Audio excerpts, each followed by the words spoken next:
ఇదే ఆలయ ప్రాంగణంలో ఉన్న నాగపుట్ట విశిష్టత విశేషమైంది.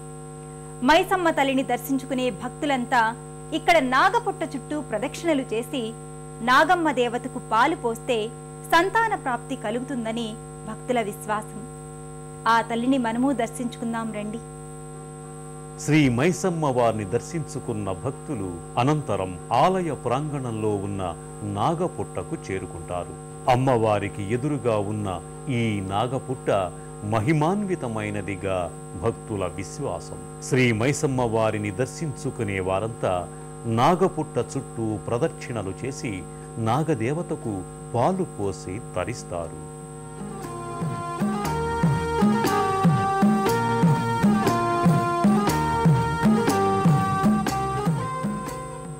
ఇక్కడ నాగదేవత చుట్టూ ప్రదక్షిణల వల్ల సత్సంతాన వృద్ధి కలిగి శుభం జరుగుతుందని భక్తులు నమ్ముతారు.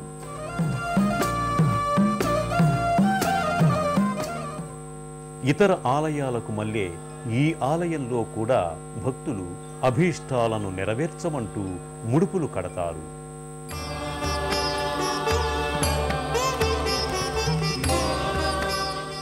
కోర్కె తీరిన వెంటనే తిరిగి అమ్మవారిని దర్శించుకుని మొక్కులు చెల్లించుకుంటారు.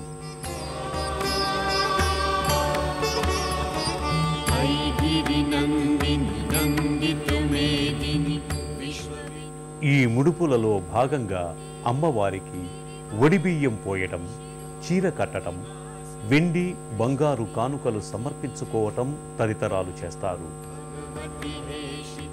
ఈ ఆలయంలో అమ్మవారి పండుగలు, విశేష పర్వదినాల రోజులలో అమ్మవారికి బోనాలు కూడా సమర్పిస్తారు.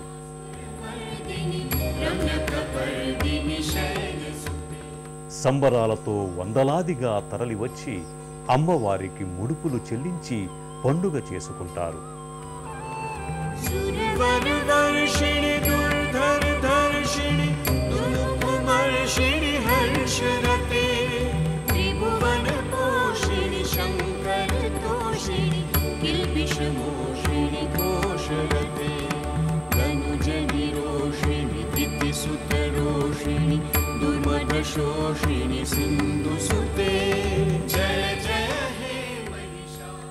అమ్మవారి ఆలయానికి కొంచెం ముందు రహదారి పక్కన భక్తులు మొదటగా శ్రీ మహిషాసుర మర్దిని అమ్మవారిని దర్శించుకుంటారు.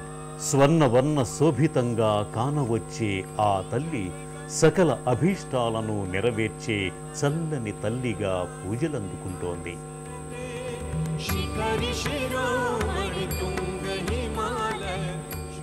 భక్తులు మొదట శ్రీ మహిషాసుర మర్దిని అమ్మవారిని దర్శించుకున్న తర్వాతే మైసమ్మ అమ్మవారి ఆలయ ప్రాంగణంలోకి చేరుకుంటారు.